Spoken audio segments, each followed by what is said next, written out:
Injection molding is the most common method for mass manufacturing plastic products. Examples include chairs, toys, cases for consumer electronics, disposable cutlery, and my favorite, Lego bricks. Injection molding was invented to solve a problem for billiards. In the 19th century, billiard balls were composed of ivory harvested from the tusks of African elephants. This devastated the elephant population, so a billiards manufacturer offered a $10,000 prize for a replacement for ivory. And this spurred John Wesley Hyatt to develop one of the first plastics, celluloid, to create billiard balls. He patented an apparatus for molding products from celluloid. This apparatus was the birth of plastic injection molding. In principle, injection molding is simple. Melt plastic, inject it into a mold, let it cool, and then out pops a plastic product. In reality, injection molding is an intricate and complex process. An injection molding machine has three main parts: the injection unit, the mold, and the clamp. Plastic pellets in the hopper feed into the barrel of the injection unit. Inside the barrel, a screw transports the pellets forward. Heater bands wrapped around the barrel warm up the plastic pellets. As the pellets are moved forward by the screw, they gradually melt and are entirely molten by the time they reach the front of the barrel. Once enough molten plastic is in front of the screw, it rams forward like the plunger of a syringe. In a matter of seconds, the screw injects the molten plastic into the empty part of the mold called the cavity image. The plastic solidifies in under a minute. The mold opens and the part is ejected. The mold then closes and the process repeats. All injection molded objects start with these plastic pellets, which are a few millimeters in diameter. They can be mixed with small amounts of pigment called colorant, or with up to 15% recycled material, then fed into the injection molding machine. Before the mid-20th century, injection molding machines used only external heating of the barrel to melt the plastic before a plunger injected the molten material. But because plastic conducts heat poorly, the temperature was uneven in the barrel. Either the middle was too cool and not fully melted, or the outer regions were too hot and degraded the plastic. The solution was this: the reciprocating screw, often regarded as the most important contribution that revolutionized the plastics industry in the 20th century. In the earlier plunger-style machines, plastic filled completely the cylindrical barrel. But as I showed you, the plastic was not at a uniform temperature. The reciprocating screw overcomes this in three ways. First, in modern units, the plastic fills only the space around the shaft of the screw. This eliminates the cooler central region, leaving a thinner, evenly heated layer of plastic. Second, the screw has flights that wrap around the shaft. As the screw rotates, the flights transport the raw material forward through the barrel. The flights also serve to mix the plastic. The screw action agitates the melting pellets within the flights to create a uniform mixture. And third, the screw action itself heats the plastic throughout.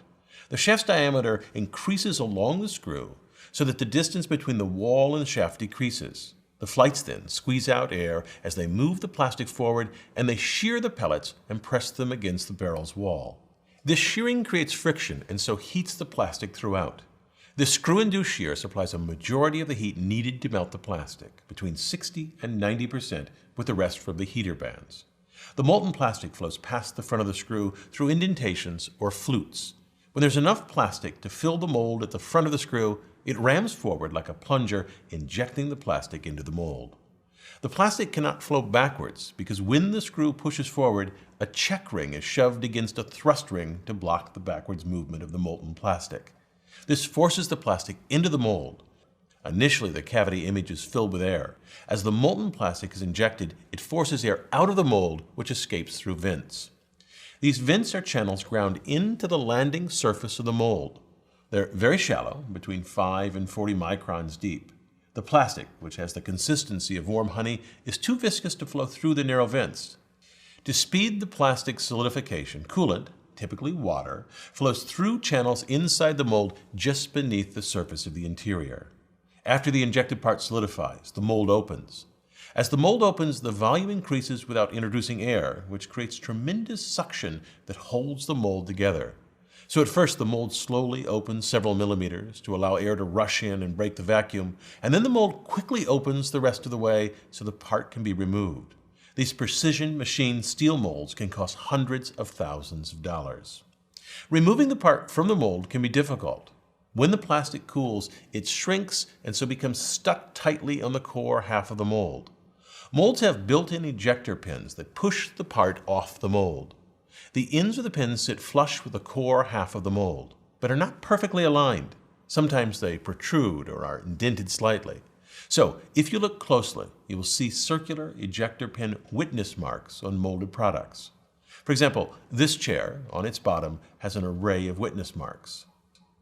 When the part drops from the mold, an operator has to remove the sprue, that section of plastic that connected the injection unit to the mold. Sprues are manually twisted or cut off the part. Sprues are attached to objects only in molds that make a single part at a time, like a chair. Smaller objects are made in multiples in a single mold.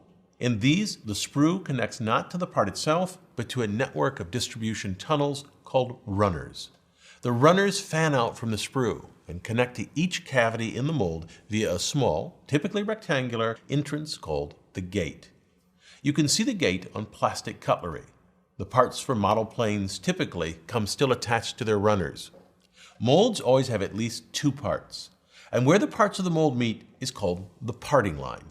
Here on this piece of cutlery, you see the parting line along the side of the fork. When mold halves close, they are never perfectly aligned, nor do they have sharp corners. This creates a noticeable parting line on the molded object. Another very important aspect of mold design is the draft angle. If a part has walls that are exactly 90 degrees, it will be very difficult to eject because its inner walls will scrape the core half of the mold. Also, the vacuum will be difficult to break because air cannot readily enter. However, if the walls are slightly tapered, even just 1 or 2 degrees, it becomes much easier for the part to be removed because once the part moves slightly, the walls are no longer in contact with the core half and air can rush in.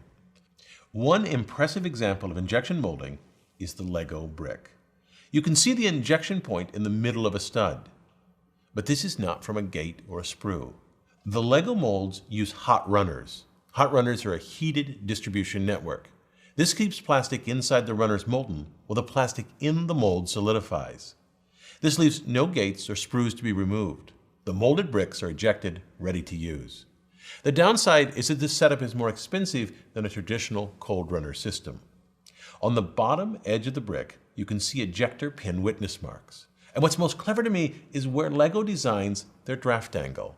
The outside of a Lego brick must be square. So if you cut a Lego brick in half, you can see that these inner supports are thicker at the top than at the bottom. There's a draft angle of about 1.5 degrees. This helps the ejector pins push the brick off the mold. The core half and the cavity half of Lego molds are designed so that the parting line is at the bottom edge of the brick. This hides the parting line. Look around you and see how many injection molded objects you can find. Likely the device you're watching